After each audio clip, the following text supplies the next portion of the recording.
It's time to cut up the turkey and get ready for some football. Is it Shedeur Sanders time? And are the Colts losing their grip? With Indiana Jones at the helm. The Manchild Show with Boy Green, digital, live Wednesday show, starts now.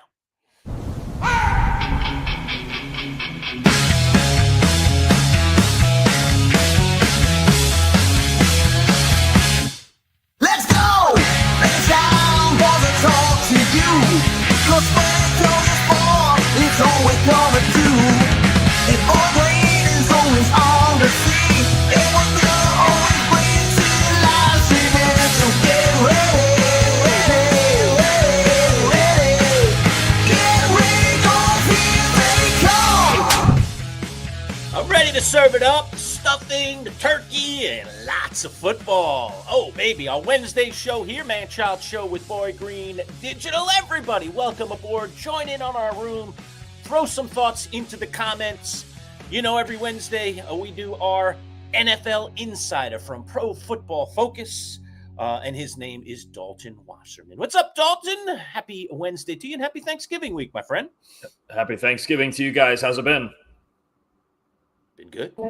All's with the fan. Go ahead. Give him your skinny there, Paul. Yeah, sure. Well, not good because, as we talked about previously, Dalton, later this evening, before all the Thanksgiving turkey celebrations and family arriving, I got to go down to the local barber, and they're going to hacksaw my beard off because I bet on the Jets to beat the Ravens, and that didn't work out. There's two kinds of Jet fans in the world. The ones that are pessimistic and think the world's going to end at any waking moment, and they're just the other shoe's going to drop at every part of their life. Or there's me, and I don't know if there's any other me's out there. I'm just positive, optimistic. Oh, this is our year. This is going to happen, and I convince myself every single week they're going to win. That is tough. Losing the beard. It's gonna be an odd look. I'm gonna be a little worried about next week and what that's gonna look like. He's just gonna look a little scruffy like you. He's not doing the clean shave. His bet he negotiated up or down or whichever way you want to call it. To 1.5. So he's gonna bring it down tight. So he's gonna look a little more like you, Dalton, at least for a short period of time. But I've seen this thing grow back.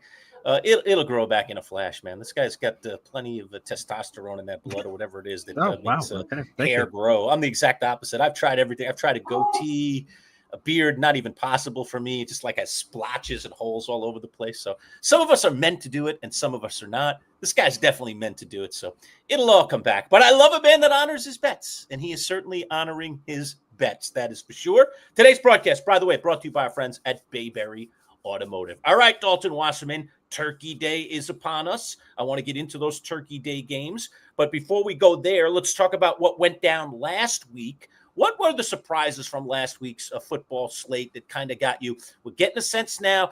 New England's starting to pull away from Buffalo. That's one of the storylines certainly out there. The LA Rams are starting to look like the best team out there in football. What are the storylines that came out of week 13? Right? Oh, no, week 12. Week 12. We're in week 13 now. Into week 13. Go ahead.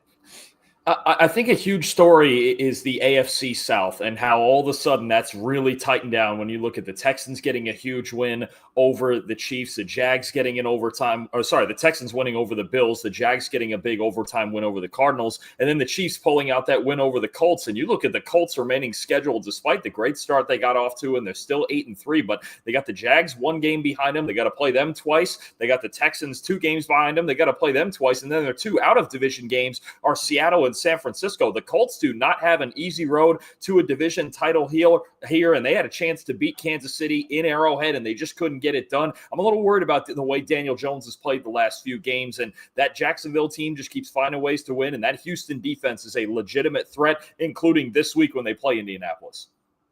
Two-parter here. First off, so Shedeur Sanders gets the start against Vegas and carves them up like a Thanksgiving turkey, and that looks good. And then immediately after the game, Browns people were like, oh, so Shedeur the guy now? Move forward? Discuss. like? What is there to discuss? I don't understand what's up with all this hoopla. And again, for those who don't know, the PFF headquarters and Dalton Wasserman over there, you guys are in the state of Ohio, so you probably have a better temperature on it than anybody. And then, all right, fine, he's the guy, you bastards. He's going to be the guy. So, like, what's going on here, this weird Shedeur Sanders thing? Because it goes all the way back to the draft when they drafted him and they give a shot of the draft room and no one's clapping or smiling or anything. And it seems like they reluctantly put him out there when they don't have a choice. Yet we are getting some nice little performance there against Vegas. Yeah, no, he was solid. Outside of the interception, honestly, he was really he did the functional things that they needed to win ball games. And honestly, out of a Browns quarterback, that's all you're asking for right now because they don't get that very often, right? They want to win with their defense, with their run game. I thought he played, for the most part, the right complementary role that he needs to play. And look, playing the Raiders, it was a relatively easy opponent that's really struggling right now. Obviously fired their offensive coordinator, Chip Kelly, after the game. But I think if Shedeur can continue to go in there and just play complementary football and do the fundamental things properly, then it gives them a shot to win. Now, that team, they don't need to score a boatload of points to win ball games. If that team gets to 20 points, they can win because their defense is so good. And I think that includes this week against San Francisco, a team that a couple of years ago went into Cleveland and really struggled against them. So, I think Shedeur, they're going to let him keep playing 1 week at a time and evaluate it as we go. But again, the Browns need to fix their offensive line and their wide receiving core before they can really fix anything, with their entire offense. Kansas City Chiefs got it done against Indianapolis. I asked Paul this question coming out of the game on Monday. Did the Chiefs win it or did the Colts lose it, Dalton? A little bit of both. Because you've got the classic, just look, if you don't kill the Chiefs, they're not just going to lay down and die, right? It's the Patrick Mahomes bid, and that's just what the Chiefs do. They win those situationals. But I do think there is an element of the Colts losing this thing. And the problem for me is Daniel Jones just doesn't threaten you deep down the field vertically. So the Chiefs, as the game went on, they just didn't respect him. They didn't respect what, the Colts were bringing in the run game because Daniel Jones wasn't going to beat him over the top. And Jones just could not get it done. And look, 20-9 is great with 12, 13 minutes to go, but you can't have this team hanging around, right? If you have to score again to put them away, 20 points is not going to get it done. So I really think there is an element to both, but it felt like a classic Chiefs game to me where you go, you know what? You left Mahomes a pulse, and that's what you get for leaving him alive late in the game. Let me jump over here because we're going to get into the Thanksgiving games anyway, so why not get into them now? Speaking of those Chiefs team, we have, and I think the TV people even said this heading into it, that we're going to have one of the most watched regular season games of all time with the Dallas Cowboys, the Kansas City Chiefs, Thanksgiving, and all that. Like, we talked about it with our NFL pick segment earlier that you contribute to, Dalton. We appreciate that. Like, Dallas needs it. Kansas City needs it. What are you expecting in this game between these two teams where they both need it? And it should be tantalizing and exciting with that kind of drama on the line. Two desperate football teams. I think that's what makes some of these games late in the season so great because they're both, when you look at the playoff standings, they're both in the exact same position. They need this game badly, and with the remaining schedules, they can feel pretty good about the rest of their season if they can win this one. And if they lose, then you're really talking about, okay, it gets kind of precarious here with only 5 games to go. So I think that's what you're getting, two desperate football teams, but two teams that are playing relatively well right now. The Chiefs, especially on the defensive side, their secondary is going to be a fun matchup with Dak Prescott and those receivers, especially George Pickens, the way he's playing. Then on the other side, look, since they traded for Quinnen Williams, the Cowboys defense looks a lot better. That is an impact player in the middle of their defense. It's made them a lot better. And it feels like a game where you're going to get two really good quarterbacks, obviously in Mahomes and Prescott, who are going to try to will their teams to wins. And I think it's going to be a lot of fun. I really do. And not just for the fact that it's the Chiefs and the Cowboys, and these two teams are always in the spotlight, but they are desperate for another win. Because if you look at the rest of the Cowboys schedule too, if they get by this game and then there's one other tough one after it, I forget who they're playing, but they get to the back end of their schedule in position and they keep playing like this, they could find themselves in the postseason. It's not impossible, and the Chiefs are really the same way. And a quick follow-up here, just because we're talking Cowboys, George Pickens, he is set to be a free agent. He's having a crazy year. Shout out to his contributions to my fantasy team. Thank you, George Pickens. But the Cowboys are already paying CeeDee Lamb $34 million per year. Like, with how George Pickens performed, you can't let him go. What is that price tag going to look like, Dalton, if you have to try to prognosticate what it is for George? Because he's having a hell of a year. He's still incredibly young. Obviously, he's volatile. There's a lot that comes with George Pickens. But when he catches all those touchdowns, it's a little easier to overlook some of that stuff. I mean, when you look at what these receivers are getting now, especially for a guy who's performing so well, he's 4th in our receiving grade metrics. He's 2nd in the league in yards behind Jackson Smith and Jigba. And he's really in the perfect situation. I think Dak Prescott's the perfect quarterback for him. I think Brian Schottenheimer's offense has just been a great fit for George Pickens as opposed to kind of the stagnant way they were running things in Pittsburgh. But I think you have to expect if he's going to play like this and he's a guy in his mid-20s in his prime now, somewhere in the mid to high 30s, right? Is another team going to pay him like a number 1 top-notch receiver, maybe even touch that $40 million mark, or is he going to take maybe a little mini discount there to stay in Dallas because that's where he fits in, and he fits in as the complement to CeeDee Lamb? And right now you could argue Lamb's actually had to be the complement to him. That's how good Pickens has been. So he's in a perfect spot. It's going to be a heavy price tag because you don't just get number 1 type receivers walking in free agency. The Cowboys, I feel like they're going to make him a priority because they're going to have to. I mean, look at the way this offense is running with him in there. Dalton, we won't have to wait long. We'll get right to tomorrow, and we're going to get to see the return of Joe Burrow. A lot of people just shaking their heads like, why? Nothing really to play here for Cincinnati, but obviously Burrow is a competitor, and he worked very hard to get back ahead of schedule. We also will see Jamar Chase back in the lineup after the spitting incident and the now subsequent apology that was long overdue. Let's talk about Cincinnati getting back on the field, and are they doing the right thing here by bringing their quarterback back at this point?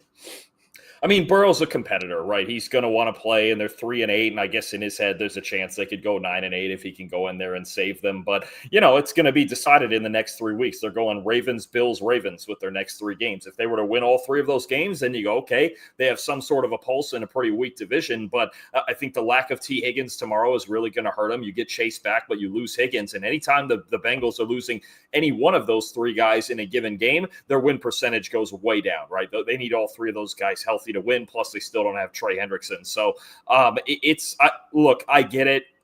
As a competitor, Burrow's going to want to go out there and play. And as long as they have something of a pulse, right, the 3 games back with 6 to go, he's going to want to continue playing. But you do get concerned because their defense isn't very good and their offensive line isn't very good. And he's going to want to go out there and press and really compete, all the way. And it's just, you get worried about his well-being back there because that team is just not, the supporting cast has not been great. All right, Dalton Dalton Wasserman, our PFF lead NFL analyst here on the program. He's a do-it-all man for us here on the show. I want to ask you 2 record questions. I'm an NFL history nerd, so both of these intrigue me. We'll start off on offense. Jackson Smith and Jigba is on pace to be the first 2,000-yard receiver in NFL history if he continues, obviously, on the crazy pace that he's on here in 2025.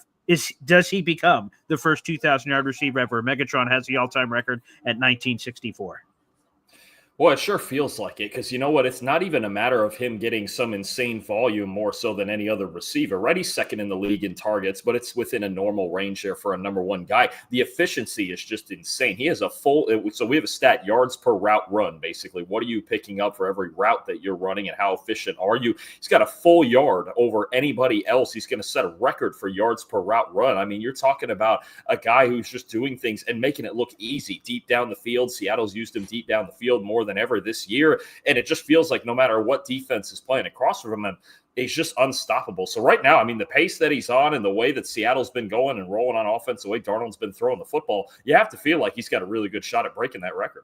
All right, let me go. Yeah, go ahead, Lurch.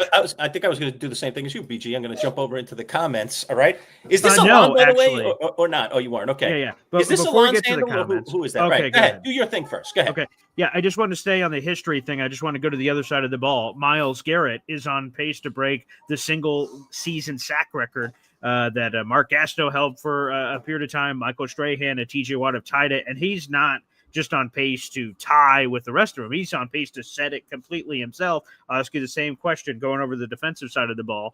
Dalton, does Myles Garrett break the single season sack record that had been hanging on forever?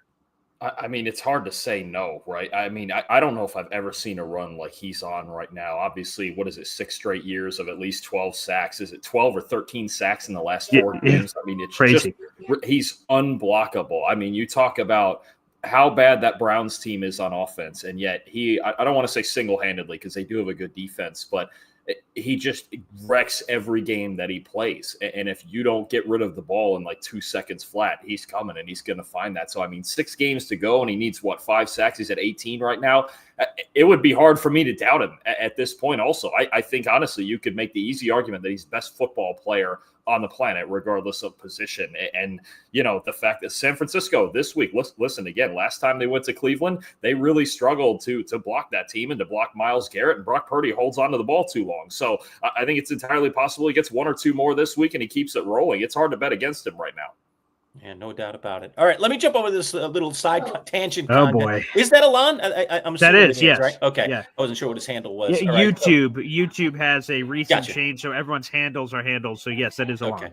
All right, so Alon says the following. He says, Dalton, I'm glad, first of all, to deliver an ending to Boy Green's beard that is getting trimmed off live because of meeting the membership goal. He's going to do this literally virtually. When is it happening? Today at what time? Yeah, it's around 5 o'clock. So 5 o'clock people, today. youtube.com/BoyGreen25, if you have some sick pleasure in watching my beard get shaved I'll be off there. live. I'm going to put it I'm gonna have to in on that. I'm gonna have to put it on later. I'm driving to Chicago. I'll have to put it on in the car. Wow, which is the perfect thing, internet people. It's out there live, and then you can rewatch. And is the it pro doing it, Boy Green? Is that the yes? Okay. Yes, So you said it's done by a professional. Father and mother, a barbing professional. Or yeah, so they're going to get some nice pub out of it. So good for them. A local. I'm here in New Hampshire with the family, so they'll get a nice promotion out of it, and now it'll live forever. So shout out to the fans.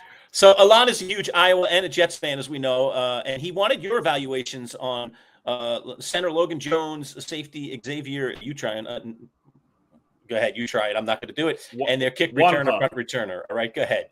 Give us an eval on those three guys going off the beaten trail, PFF style. Go, baby.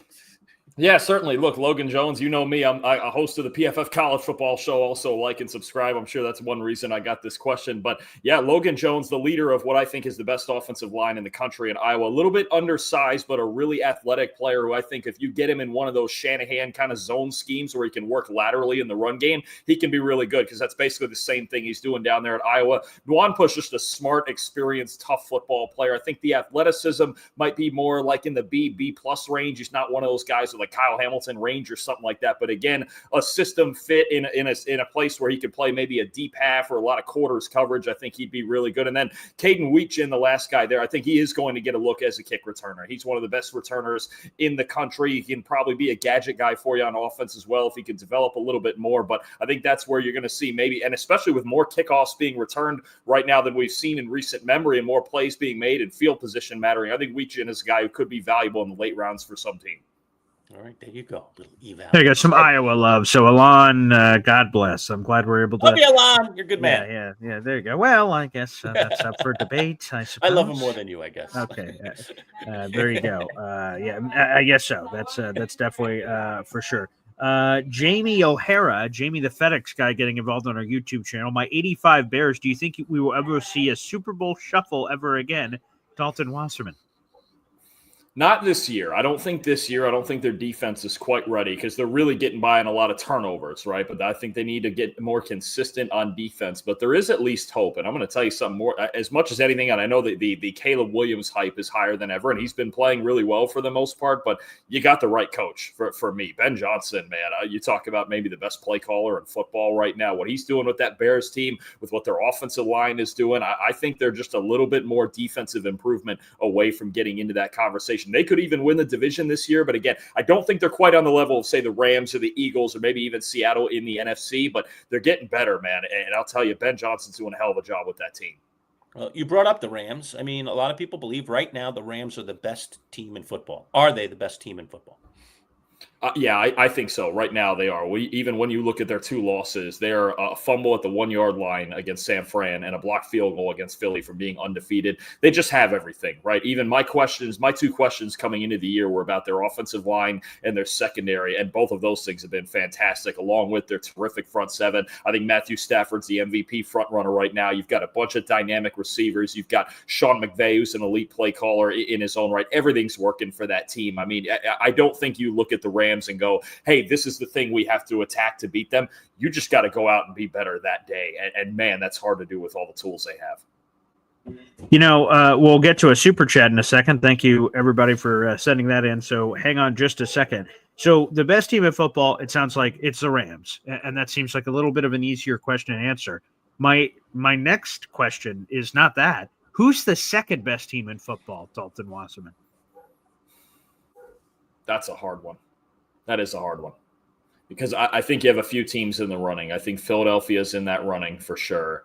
Seattle, I mean, they played the Rams the closest out of anybody recently, right? And then the AFC gets weird because you don't feel like it's the Chiefs. You almost can't say it's the Chiefs with their record, but I feel like right this minute, the two best teams in the AFC are New England and Denver. And with Denver's defense and New England just all around with the way Drake May is playing, I think they have to be in that conversation. I want to say for now, I'm still going to say Philadelphia, but they do have some offensive issues they need to fix, and that spot is very wide open for the taking.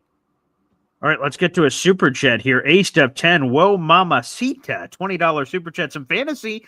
Dalton said, he's got that break the glass. It's off camera, but once or twice a show, he will break it for a fantasy football question. So, well, I guess we're doing it this week here for Aced up 10. He says, I need help. He needs to flex two of these guys. I'll give you a long list of guys, and then you can pick from it, Dalton. Then we'll get to the other parts of his question here. Ashton Genty, Woody Marks, Kyle Munganai, Ricky Pearsall, Jacoby Myers, John Mechie. Shout out to John Mechie being an option of this group. God bless. Drop him off that list right now. My Jets wide receiver, or he said, or I could drop one of those guys and pick up someone on waivers. And he had Chris Rodriguez, Kenneth Walker, Isaiah Pacheco, Tyrone Tracy, Alec Pierce, Troy Franklin, Romeo Dubs, Darnell Mooney, or DJ Moore. I'd say Kenneth Walker probably out of the pickup. An 8 or a 10-team league because there are some serious guys available 100%. on the waiver wire here. So this is probably a somewhat smaller league. So he's looking for two out of this pile of people. Yeah. This is a lot of people. On this pile. Dalton, you have a couple of favorites? It's a lot of people to pick from. I think, who is Seattle playing this week?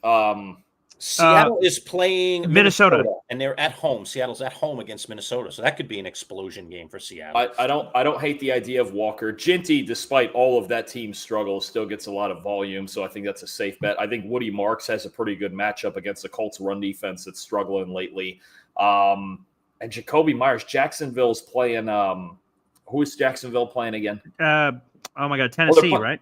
They're playing Tennessee. I don't hate the idea of Jacoby Myers either. I would be picking from that group either Ginty, Marks, Myers, or Walker. I think those are the four I would narrow that list as well. Yeah, I might play it. I would probably play it safe and go Ginty and Walker, but I could see the case for Marks, and Myers has a really good matchup against that Tennessee secondary. Yeah, so, putting my Jets aside, you may want to drop John Mechie and pick up Kenneth Walker immediately if he's still available in your league. Yeah. No offense. Mechie's been great for us Jet fans. I know Aced Up Arthur Sojka is his real name. He is a Jet fan, so I respect what he's been doing for our Jets, but I think real life and fantasy sometimes are very different conversations. So I'd pick up Kenneth Walker ASAP, and I'd agree with that. As long as Genty's healthy, we saw it. He did get a little nicked up in the game over the weekend, and it's Wednesday, so we're doing all our shows. This show is normal time, but a lot of our shows are out of place because of the injury report. So I'd keep an eye on the injury report for Genty, but I agree with Dalton's assessment. Good stuff. Yeah. He says, I need to win these next 2 weeks in fantasy. A lot of people do, Dalton, because we're in the final 2 regular season weeks before the playoffs. And Aced Up, leave this list here for a second. Aced Up, one of the things that I would do if I were you, if I were playing your team, is I would switch it up from this week to next week too. So this isn't just a matter of us giving you 2 names off this list. Dalton gave you 4 possibilities. I think it's you look at each of these matchups. Like Monangai has really been playing well, but I don't like him this week because they're playing Philly. So I don't want to touch that Philly defense. But Monangai could be great next week. I don't know who Chicago plays next week. So you got to look at this list and look at the defenses they're facing and how those defenses either face the run or the pass, depending on whether you're picking a receiver or a running back. That's a good way to do it. And I think we've kind of doped out here a little bit what's going on with these particular guys this week. But, Tracy could be a good play in a given week. He's been doing a lot for the Giants recently. Mooney, because of some injuries, he can flex in maybe and do something, although he's been kind of quiet. I like the consistency of Walker, though, like you were saying. And I think there are more consistent guys, but when you're just trying to go win this week and then go win next week because you need 2, then I think you got to play it that way. Go ahead, Dalton. I'll actually throw one more in there because I just remembered the matchup. Troy Franklin against the Commanders is probably a pretty not a bad matchup. The Commanders secondary is awful. I would now that I thought about it, I might even based on the matchup take the gamble on Franklin over Jacoby Myers because they've been going to him upside. When he gets a good matchup like that. He's been putting up numbers, and Bo Nix really likes throwing to him. He's been doing it since college. So I would actually maybe put Franklin on that list ahead of Jacoby Myers. If you're looking for a real matchup play, you take anybody against that Commanders secondary.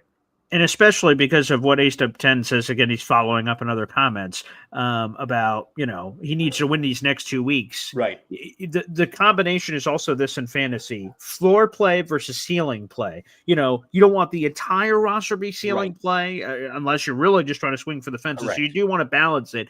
And it's okay if you have a player in your roster like, man, he's only good to get me 10, but that's okay. You have to build an entire lineup here. So there's nothing wrong with getting a couple of floor plays and working with the ceiling plays. And the other thing I would say is, like Mung and I, that Lurch just brought up, what's DeAndre Swift's health? Is he out on a certain week? All of a sudden you get a significant bump in his point totals and point possibilities. He's been fine even when Swift has been in there, but when Swift has been out, he's gotten like a supercharged role that he's not normally getting fed as a rookie. So another thing to pay attention to here, Arthur. Yeah. And he's asking here, we don't have to throw this comment up. Yeah. So Genty and Walker drop Mechie for Walker. From number one, you drop Mechie.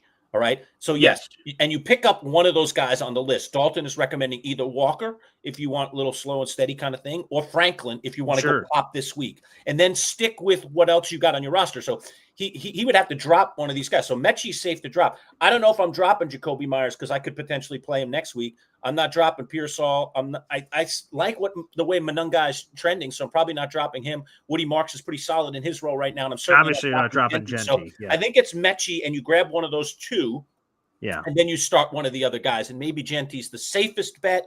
You could roll the dice on one of the other guys as we mentioned. All right, so let's weigh this out to go back to you here, Dalton, because you said you would take Troy Franklin over Jacoby Myers. What about the decision? Because a lot of these guys are free agents. Kenneth Walker or Troy Franklin, if you had to pick between those two? Oh, man. Walker. Let's see. We said Walker. Who was it again?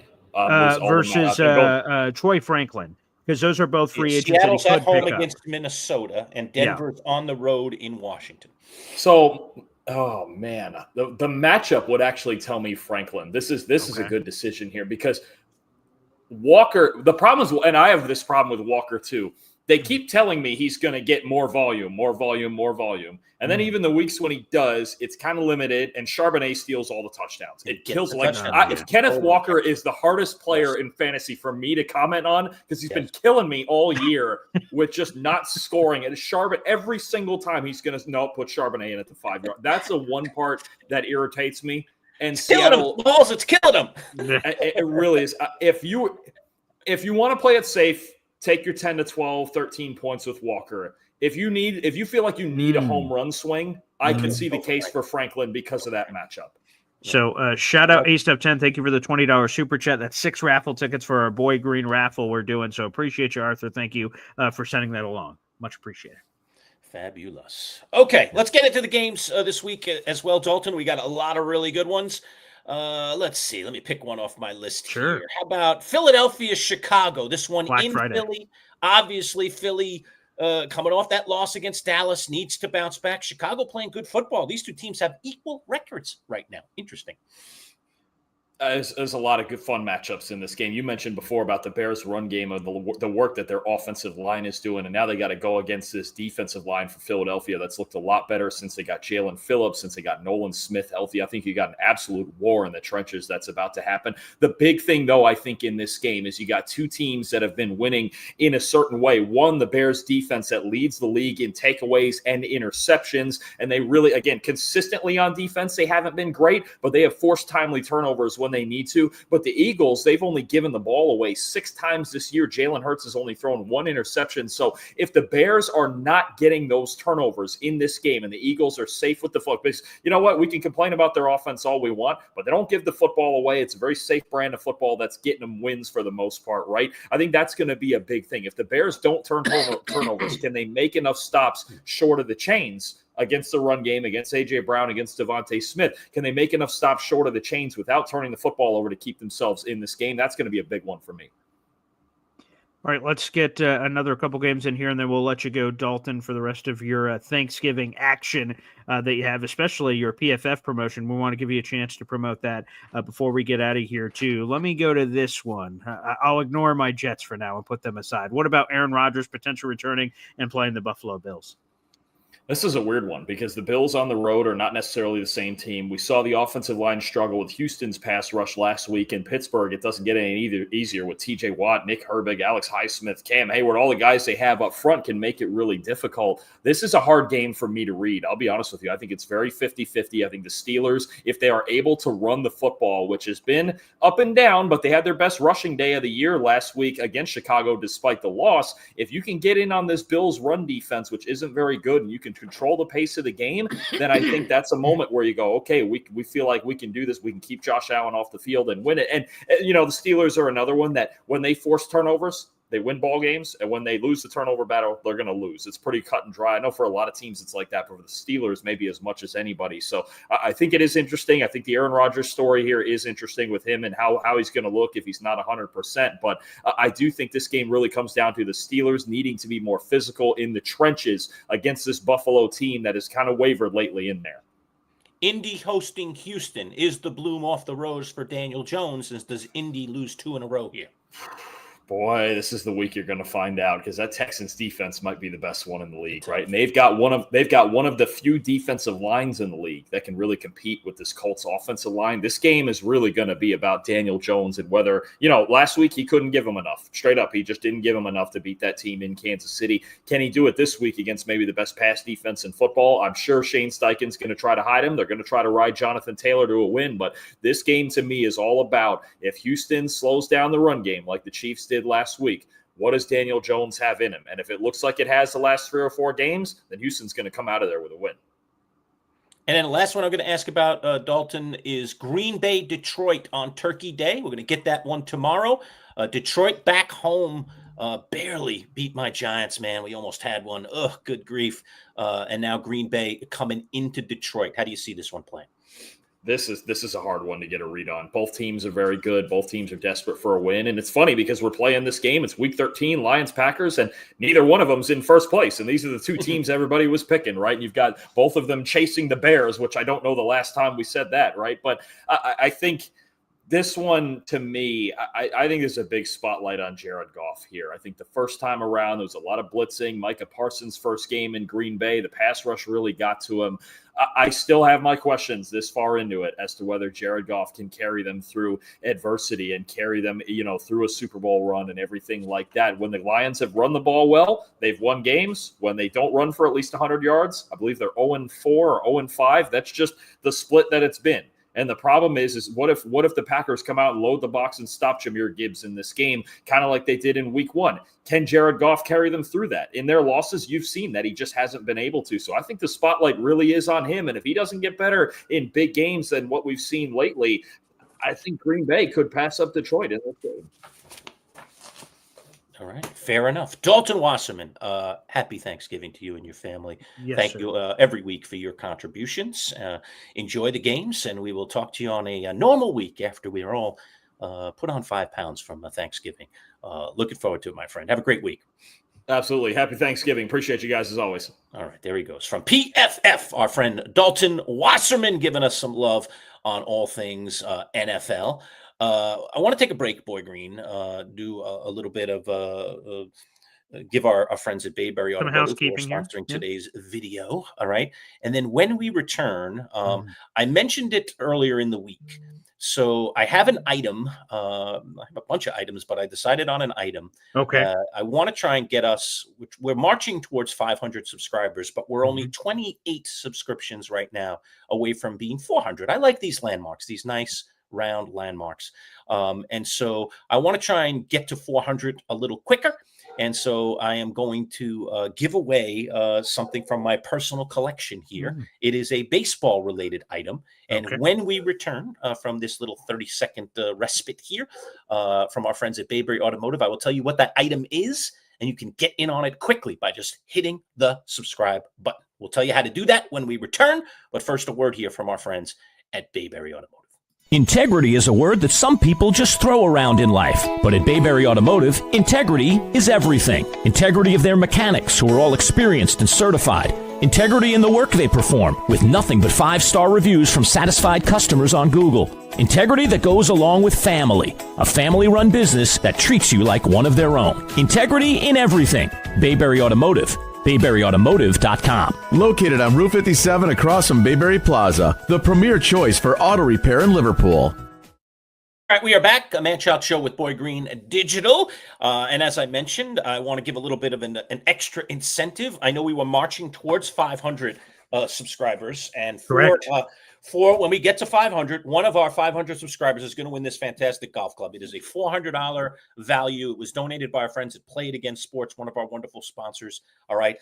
You see the head cover right there. It has not been hit. It is in beautiful condition. So once we get to 500, one of you 500 people is going to walk away with a golf club.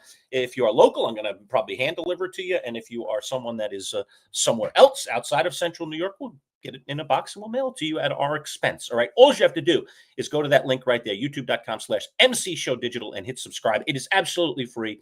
And the commitment that you're making is that you're going to be, a part of our little family. Pay attention to things that we're doing. Hopefully get more involved, which is what we're looking for. We've only been here a little over 4 months. We're very, very proud of the small subscribership that we have at the moment, but we want to try and grow it into a larger family.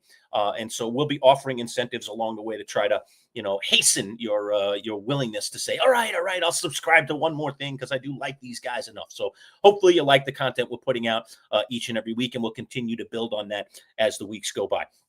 So I said to Boy Green, we're like snailing our way to 500 when I want to get to 400 now. I want to be there now. Yeah, sure. Look, I'm gonna try and throw some more tantalizing things out there to try and get people to just click a button that doesn't cost them anything. And so I'm going to do that right now by saying at 400 subscribers, I'm giving this away. This is from my personal collection. As you can see, it is an autographed ball. And if I put it up a little closer to my camera here, you might be able to see that autograph a little bit better. But that is an autographed Bobby Mercer baseball in a nice little case. I will give you the case and the ball. Bobby Mercer, legendary Yankee, for all you Yankee nuts out there. All right. Or maybe you have somebody in your family that's a Yankee nut. I'm going to give away this autographed Bobby Mercer baseball once we get to 400 subscribers. So you'll have a 1 in 400 chance. If you're already a subscriber, you need to do nothing. You've done your job. We thank you for being part of our family. If you're not part of our family and you're watching right now, or you watch this video later, just click subscribe and you are in the pool. Okay, to win this baseball. All right, we're giving it away once we get to 400. Hopefully that's sooner rather than later, but I commit to that, and it is out of my personal collection to give away this beautiful Bobby Mercer autographed baseball. So, and I just, 100%. I just want to reiterate it. And Lurch just said it for this, but it's really for everything we have going forward. We plan on continuing to do giveaways for free on the channel, and to be eligible. You're eligible for the golf club at 500. You're eligible for every future one that we decide to do. Again, free. YouTube.com/MC Show Digital. And again, we're streaming live right now in 3 different places. The MC Show Digital YouTube channel. So you're already there. Just hit subscribe, or at BoyGreen25, at BoyGreen25 on both YouTube and Twitter. So make sure you guys jump on it. All right. Cool stuff coming your way. So please feel free to jump in and do that. And cost you nothing.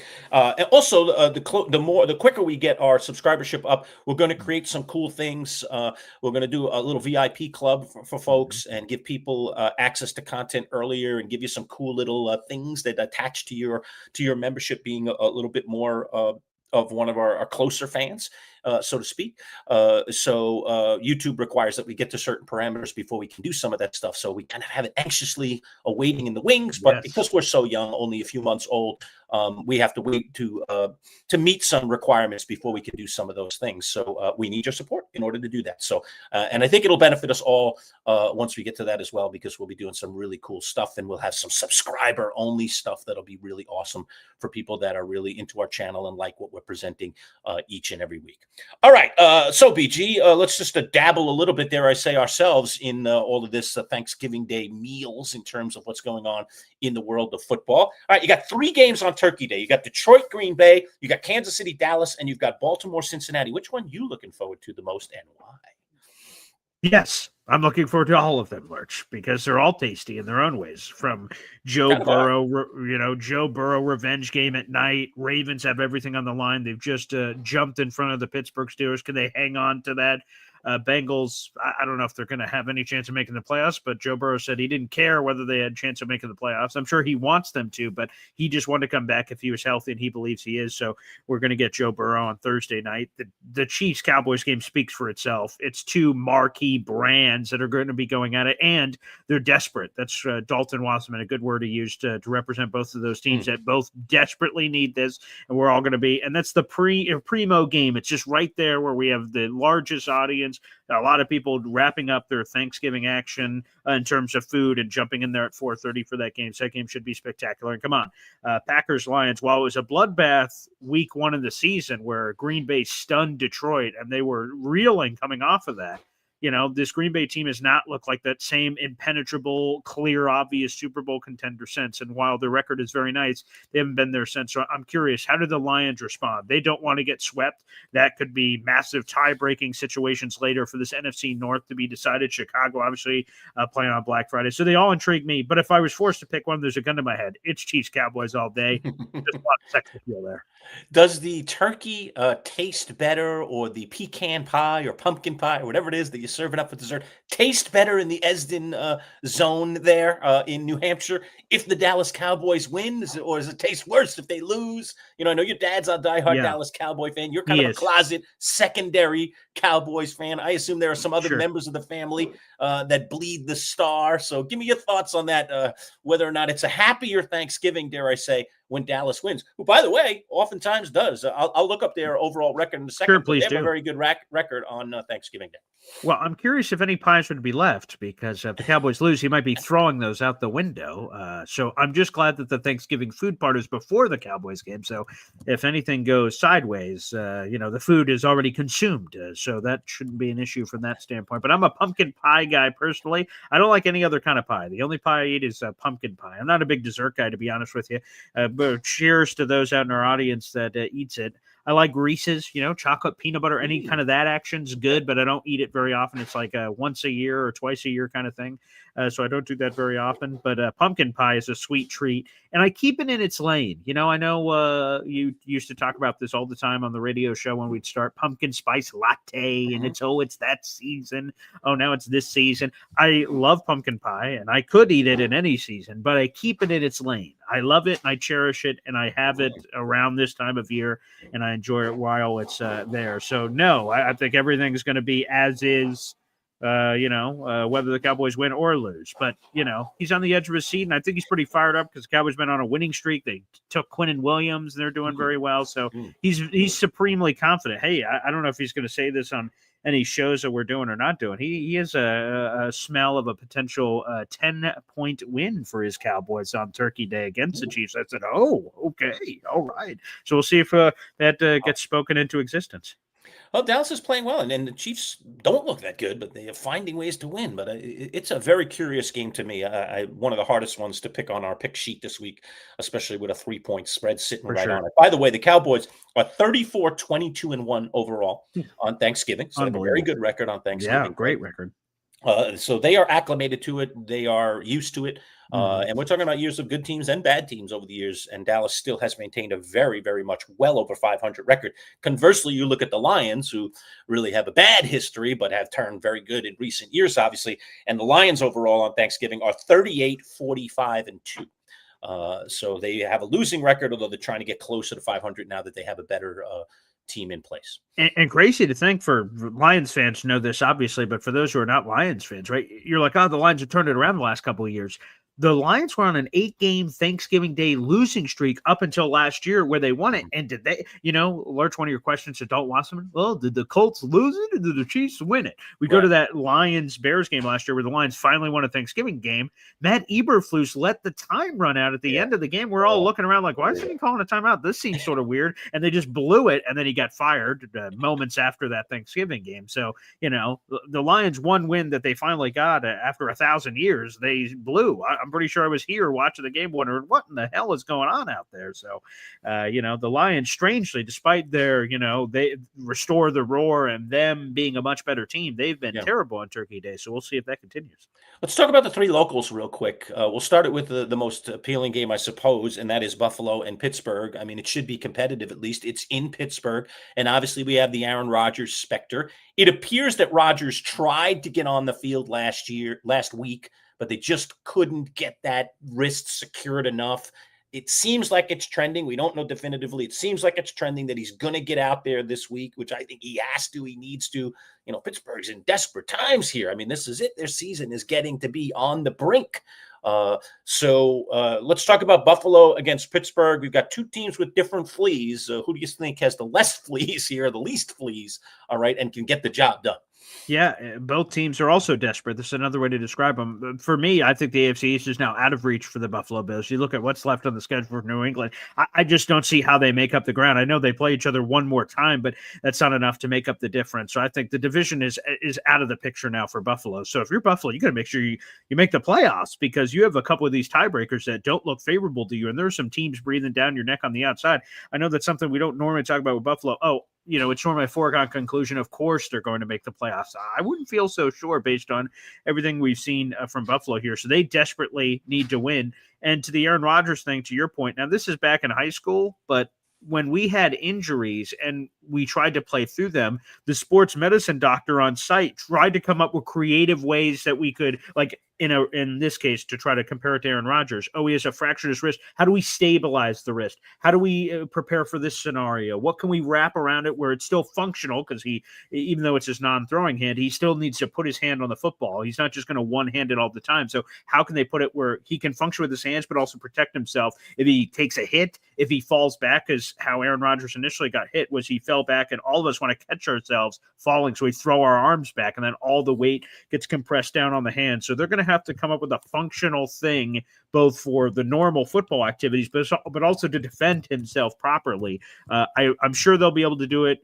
Like I said, in the high school days, we found a lot of creative stuff, and they have even more resources in the NFL level to be able to come up with this. So I'll be curious to see what they do. I imagine Aaron Rodgers is going to be on the field. Man, 3.5. Pittsburgh's a hard place to win, man. The fact that half, once again, is, our NFL pick segment is out, so people could go watch it. But that half point to me makes a tremendous difference in why I pick Pittsburgh. And Buffalo's coming off this bad loss to Houston. I don't know, man. I am not feeling well about Buffalo right now. All right, and let's look at the other two locals. I mean, next, let's take a look at your Jets. I think it should be a competitive game, and the Jets are only 2.5-point underdogs against the Atlanta Falcons. This one is in MetLife. And look, despite the fact that they jettisoned off two really good players on their defense, the Jets just seem to be more competitive. I mean, heck, they gave Baltimore a pretty good game for a while last week. The week before, I thought they were fairly solid as well. I mean, the Jets are at least competing at this moment, and Atlanta is one of those teams you just can't figure them out. I mean, they have all this talent. Now they lost their quarterback, and it's Kirk Cousins, hopefully to the rescue. Will he be to the rescue? I'm not really sure. Give me your thoughts about how your Jets line up here against the Atlanta Falcons this week.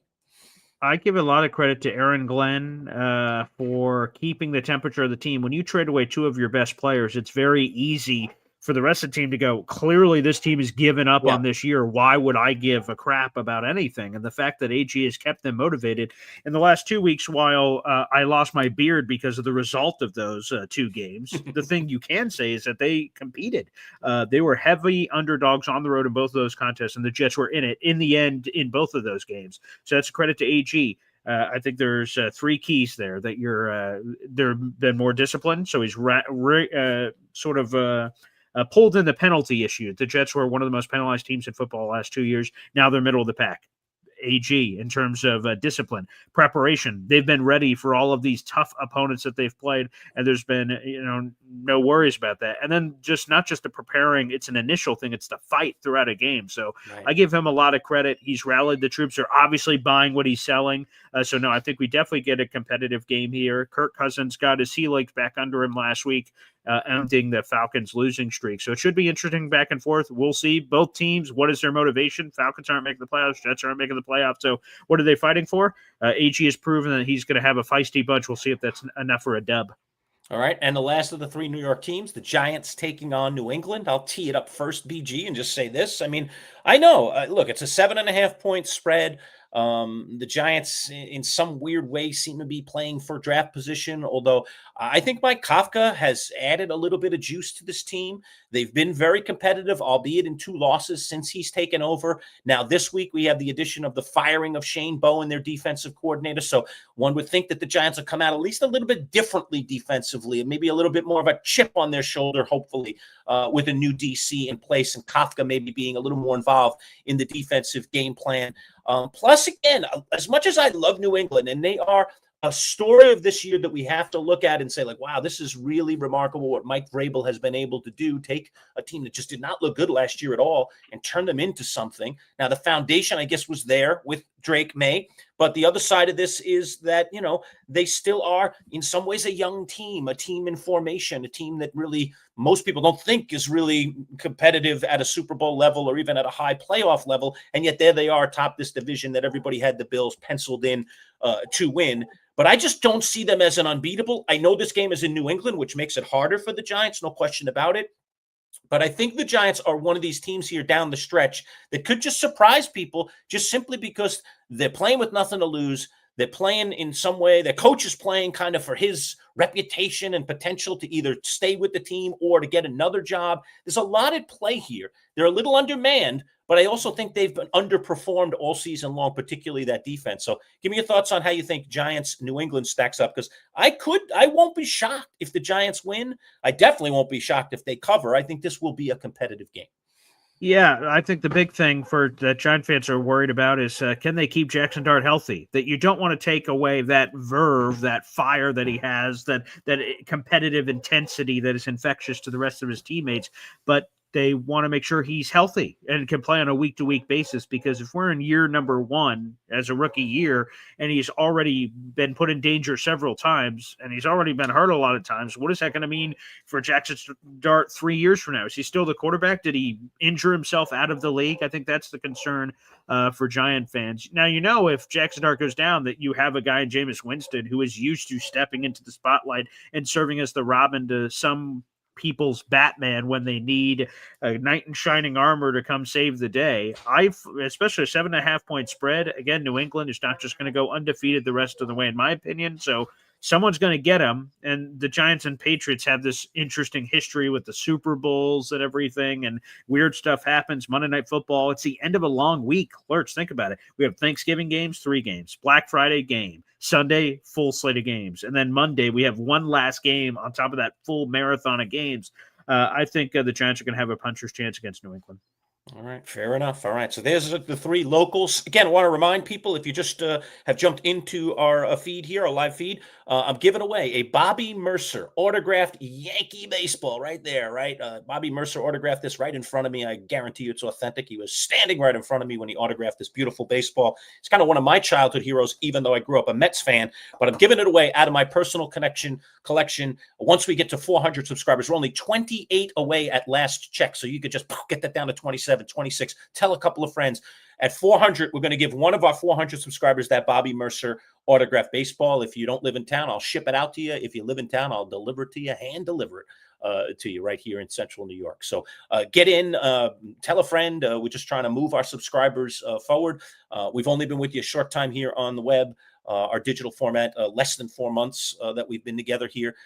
So we're trying to move the meter a little bit on that. Remember, we come from the background of a radio show that was on the air nearly 30 years. So we moved it over to digital, and we're trying to grow our digital family as quickly as we can. And the way we do that is add subscribers here on our YouTube channel, which is essentially our central portal. I know we send stuff out through our Facebook, our Instagram, our X accounts, and we might even be adding TikTok to that as well in the not too distant future. But the fact of the matter is, YouTube is kind of home base. And that's where, if you want to be part of this, you want to join and be a subscriber. And it costs nothing, which is pretty cool. And you can win free stuff like this Bobby Mercer autographed baseball. At 500, we're giving away a golf club. Once you're in, once you're a subscriber, you're in for any giveaways that we do going forward, unless it is something that we do inevitably with our VIP club down the road. But right now, you are in on anything that we give away for the foreseeable future. Go ahead, BJ. And as long as you remain a subscriber. So, of course, you can subscribe and unsubscribe if you choose to leave. But if you choose to leave, then all of a sudden you lose your place. So if mile markers hit, You aren't in forever, so you must remain a subscriber just to keep people in the loop on that. All right, the last thing I want to do before we get out of here, because so we kind of do it periodically, and I think it's time, especially heading into the holidays, to talk about fantasy football, Boy Green, and our 4 fantasy leagues. We started this, 10-ish years ago on our radio show. When Boy Green came to me, he became the co-host. My former co-host, Bud Poliquin, retired. And Boy Green said, why don't we do fantasy leagues associated with the radio show? And I was like, well, how would we do that? It's like, well, we create a league and we ask people to join and we can participate against, we could have other staffers jump in the league with us, but we obviously want to put it out there to our many listeners. And so we did it. We started a league called the Champs League. All right. Within a year, essentially, the Champs League we were talking about it on the air a lot. More people wanted, how do I get in this league? How do I get in this league? More of our listeners were asking us. I was like, well, how are we going to do that, Paul? We only have 12 spots. It's a 12-team league. He said, well, we could create a second league. So we created a second league called the Chumps League. And then we came up with this really, really interesting gimmick back then. This is a while ago. I don't know how many leagues were out doing this kind of thing. I think we were kind of a pioneer. We might not have been the first, okay? I don't know if we invented it, but we were in it very, very early, and we just thought of it ourselves. We didn't think of it because someone else told us, and that was this idea of relegation, all right? Hey, here's an idea. Let's create a second league. We'll call it the Chumps League. And if you finish in the top 3 of the Chumps League, you come up to the Champs League the next year. And if you finish in the bottom 3 of the Champs League, you drop down to the Chumps League, and you got to earn your way back by getting back in the top 3 again. And it turned out to be a great idea because it created a real competitive nature in our leagues. And even though our leagues have no money involved whatsoever, it's just a silly trophy, and your name is etched on forevermore. The fact of the matter is, that we talked about it a lot, and people loved competing against us and making trades with us, against us, whatever they could do. And it became a fun thing. So much so that within a year or two later than that, we created a third league called the Triple C. So now you can be relegated twice. And finally, just a few years ago, we created a 4th league called the Quad City. So we are about to go through our 4 leagues. I don't think we're adding any more. 5, I think, would be my limit, but who knows? If there were enough people in the digital world that really wanted this, we probably could go one more league. I mean, 5 is a nicer round number, kind of. Sure. So we'll see, but we're at 4 right now. And I wanted to go through the standings and see how everybody's doing. And we'll try. I know it's all code names because everyone has a name to the team. So we're trying to point out some of the people in our league. So we start at the top, Boy Green, and that is the Champs League. Boy Green's team is Dr. Fields Good. You see him there in second place. The Manchild's team is Stairway to Evans. You see me right above him, a stairway above, so to speak. A very appropriate name for me this year. And here are the remainder of our teams. Some of the people you see in our comments, Sunday Sprinters is Jamie O'Hara, Jamie the FedEx guy. You'll see him popping up in our comments quite a bit. Just Joe is Joe Bartle, our fantasy insider from RotoWire, who joins us and just joined us yesterday, but usually joins us every Friday to talk fantasy football. Hate the Drake is Brian Drake, another fantasy insider who's a local guy, but then he got into the world of fantasy a few years ago on the national stage, and Brian hosts some national shows and does a podcast as well. So he's a bona fide, definite fantasy insider. A ringer, yeah. And then we have other viewers and listeners that have been in the league for many, many years.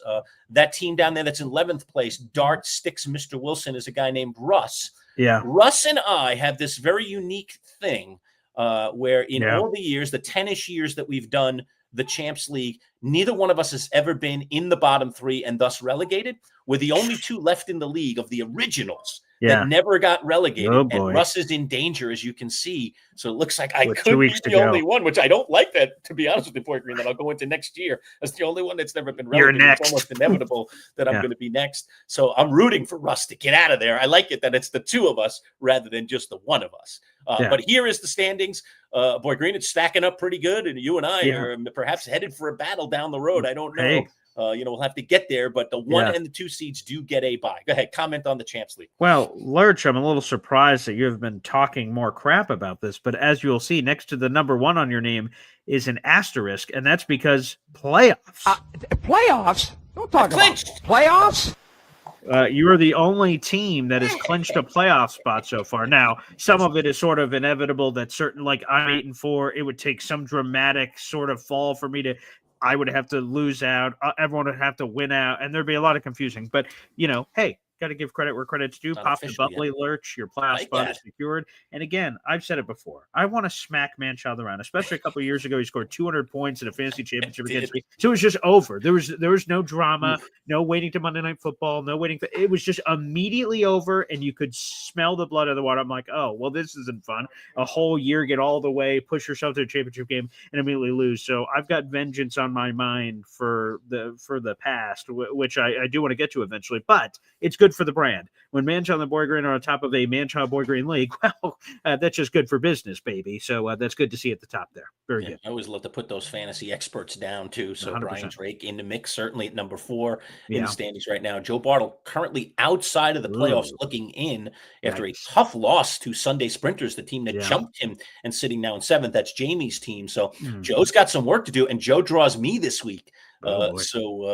I hope I know the one thing he's rooting for right now is that his boy Jacobs doesn't play for the Green Bay Packers, but it's looking like he's trending towards playing, and So I've we'll already see. got him in my starting lineup. So it looks like a real battle between me and Joe here on Turkey Week. That ought to be a lot of fun, and we'll get some of those, at least the early returns on some of those games, because I have several players playing. I have a couple of Kansas City players on my team. I obviously have Jacobs, and yeah, I have some of the other, some of the other teams. So we'll see guys. Thursday, right? Tomorrow, Friday, Black Friday and stuff. Yeah. Well, there you go. So we'll get some early returns and see, am I in the lead or am I in trouble already? So on and so forth. So Joe's got me this week. So he needs to win very, very badly. I could afford a loss, but I don't want a loss because Boy Green, you can see, is breathing down my throat here. And I have 2 tough matchups. I have the 2 fantasy experts. I have Joe this week and I have Brian Drake next week. So you hate both to have see good it. teams. I could lose both weeks and Boy Green could secure first place in the regular season, man. I've been holding on to it all year. I don't want to lose it now. You get this close, you just want to hold on to it. Although the top 2 spots do get the buys, and that's really correct. the most important thing. You can decide everything else a little bit later. All right, let's take a look at the Chumps League and see what's going on there. There are some people here at the top of the Chumps League that could be jumping up and be in our live draft next year in the Champs League. And right now it's Savage Joe's and the Home Team Pubbers and Dallas Doomsday, who doomsdayed me, Boy Green, by just a couple of points. Amanda. We had a 150 battle last week between me and Amanda. And if I had won, I'd be up there. And probably, I'd be in, let's see, I would have been 8-4. And I'm not sure on points. Now I would have stayed where I was. I would have still been in 3rd place in the league. But still, here's the important thing. Again, we talked about playoffs in the first league. Only you have clinched.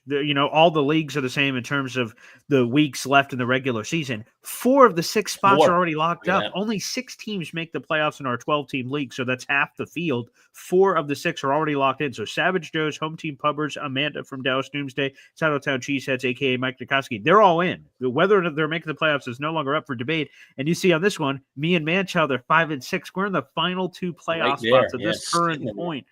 And we both have Manchild has 7 wins. No other team has 7 wins. Everyone has more or less.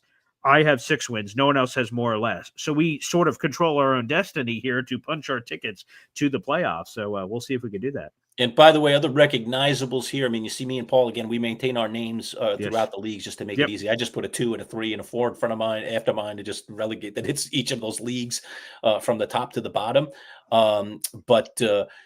Mike Nikoski, Titletown Cheeseheads, they're sitting in 4th right now. This is a guy that twice has been relegated from the Champs League. It's come down to the Chumps and is again threatening to get back in the Champs again. So he's been up and down, but he has not gone below the Chumps level at any time. So he's a long-time guy that's been in the Champs and been at our live draft and then has been relegated out and is hoping to get jump back in. If he can finish in the top 3. And again, the top 3 is determined not by regular season, folks. It's determined through the playoffs. So the winner of the league obviously will move up, and then the 2 that end up, winning, 2nd and 3rd place after the playoffs are done, end up. In terms of the bottom 3, that happens during the regular season. So whoever's in the bottom 3, so those consolation playoffs and that silly stuff that they do just to keep people entertained at the bottom of the league, that does not count. So these teams right now, with 2 weeks to go at the bottom of this league, are fighting for their lives, right, to get out. And you can see, look at all those 4 and 8 teams. Man, a win could swing you out, or a loss could drop you in, and you could be locked and loaded in and then be headed to the Triple C League, which we're about to take a look at in a second. And by the way, Esden Zone is your dad. How's your dad feeling about relegation? Rough year. Now, the good news is his points, right? So if he wins and other people's lose, he can make up a lot of ground, which we've seen before. So that's what he's got to hope for. So he's got to win, of course, to put himself in a proper position and also do that as well. And shout out to my fiance. She was 0-7 or something of that nature. She's absolutely turned it around. And she's completely turned it around, so much so that not only has she saved herself, but also kept herself in the playoff conversation. So she's breathing down my neck for that final wild card spot. So, oh boy, that would be terrible. If, knocked that out happened. by your fiance for your playoff hopes. That'd be rough. That'd be rough. Right. So this is the Chumps League that we're looking at right now. Let's bounce to the Triple C. Still 2 more quick leagues to take a look at. Hey, look who's back at the top, baby. 2 of the 3 leagues I'm competing in this year, I am numero uno.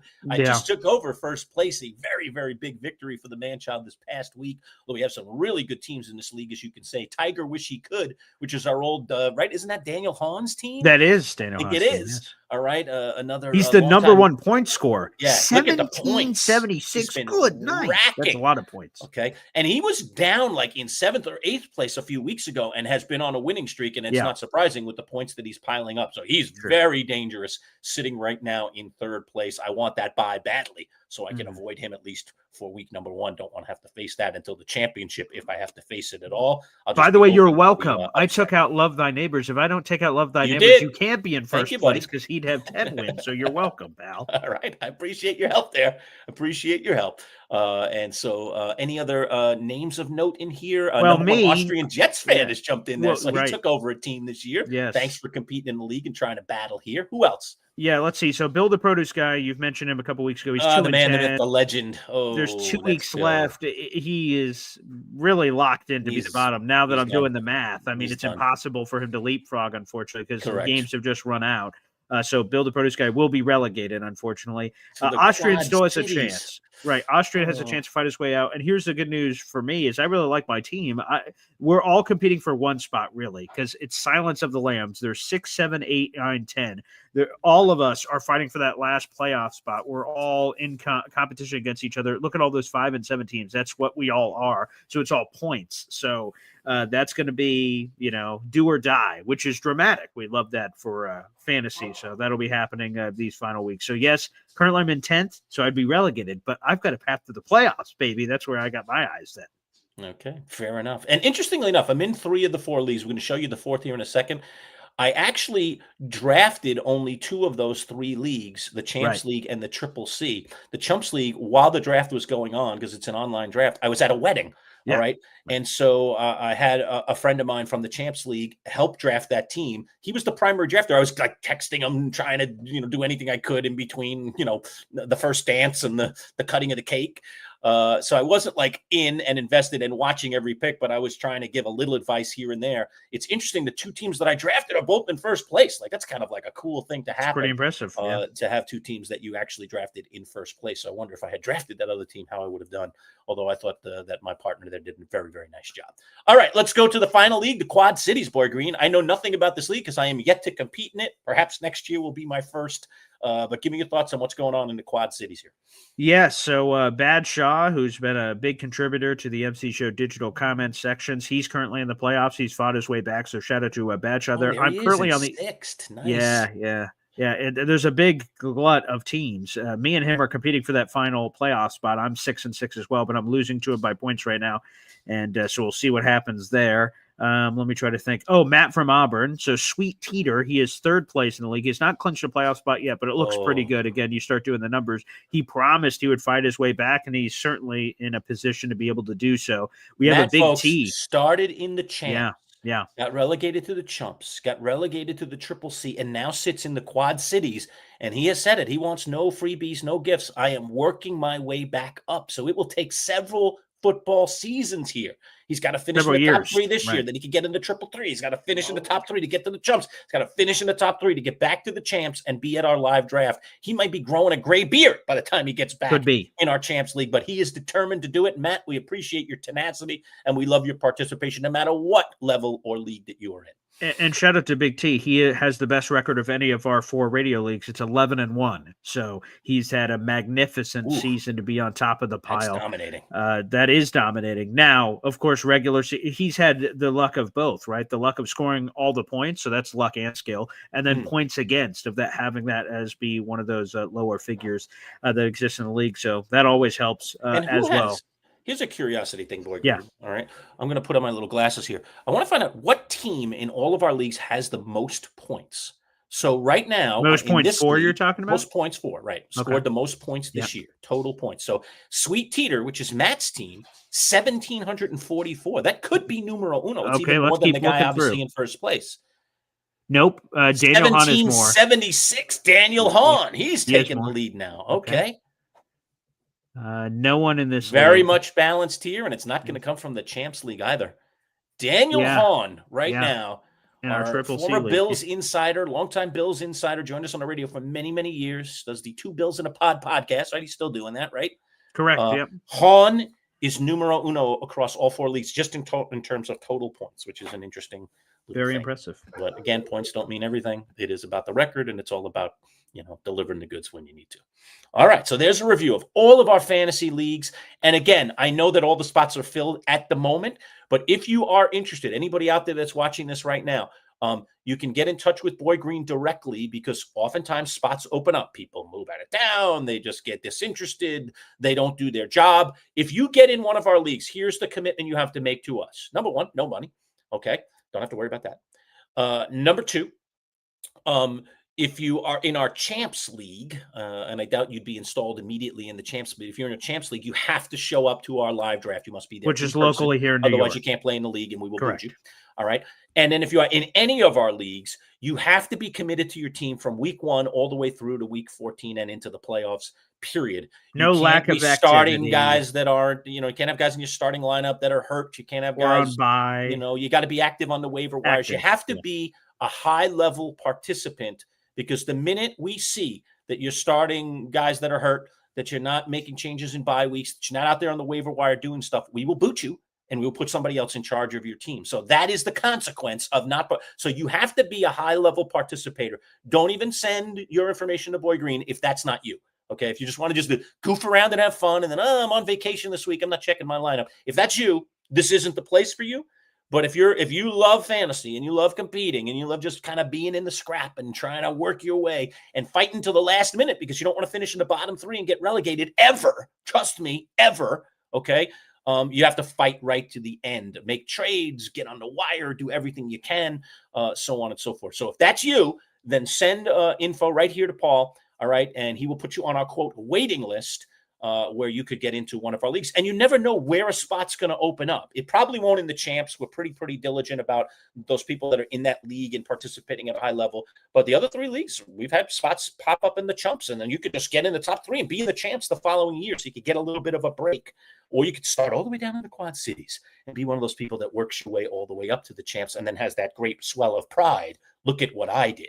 Our fantasy insider, Joe Bartle, started in the Champs League. Isn't it our Champs League the first year that he participated?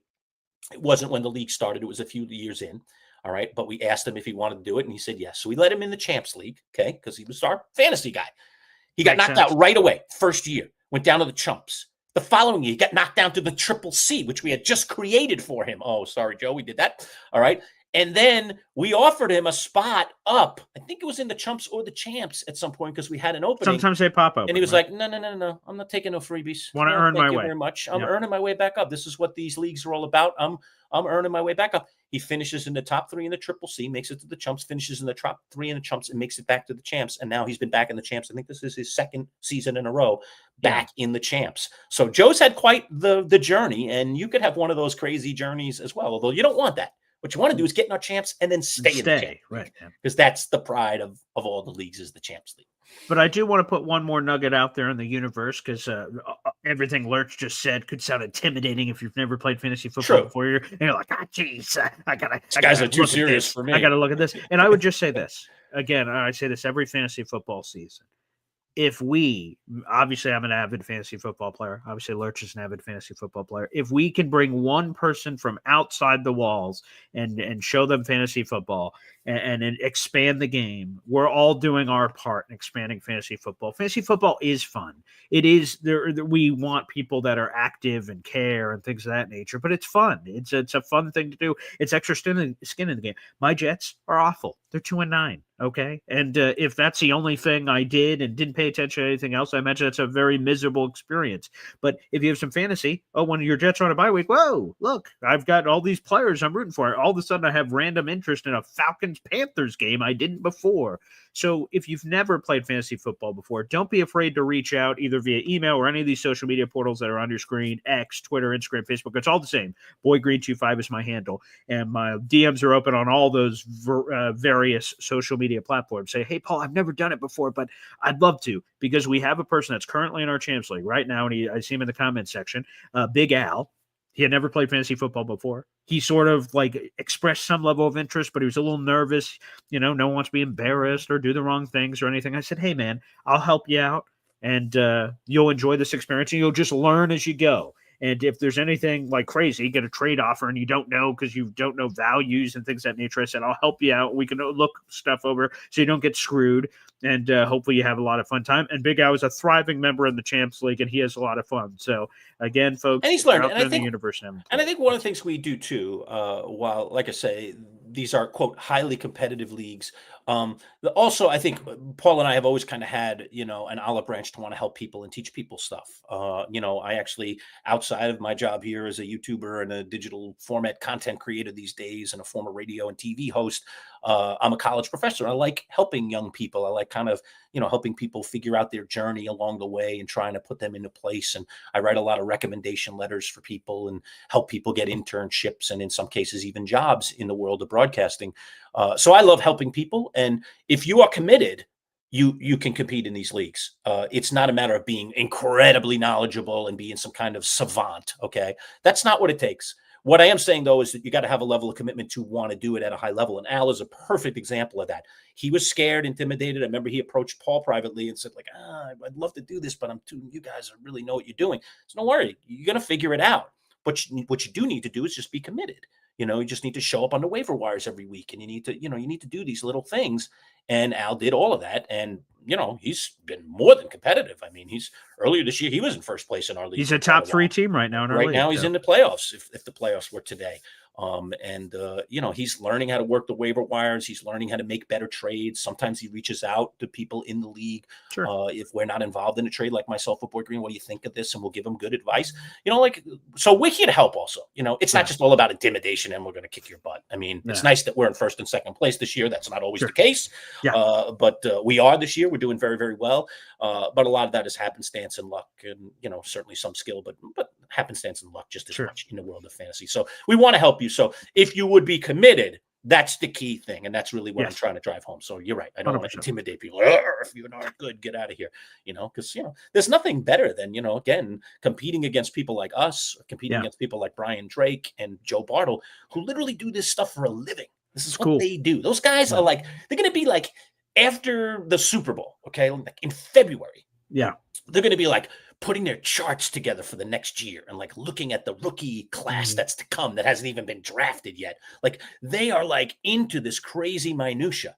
Now, Paul and I, we know football certainly, but we're not there. We're not over in that little neck of the woods, and yet, it's so much fun with all that analysis, with all that prep that those guys do to just be ahead of them in the standings, to just have a chance to knock them off and it does feel good. Fantasy. It's just awesome. It's just such a cool feeling. So, and you'd get the same thrill knocking off one of us too. Did I just beat that old talk show host out of there? It's a lot of fun. So, and when we play each other, it's even better, So this week I played Joe Bartle. Joe was, and if you saw our segment yesterday, if you haven't, go check it out, our fantasy football segment. Joe was just downright surly yesterday about the New York Football Giants. And I had no idea where it was coming from. I was like, my Giants have been, we haven't won the last 2 weeks, but we've been pretty competitive. We almost beat the Lions last week, and he was just trashing my Giants and saying nobody should watch the Monday Night Football game against the New England Patriots. I was like, what's wrong with you?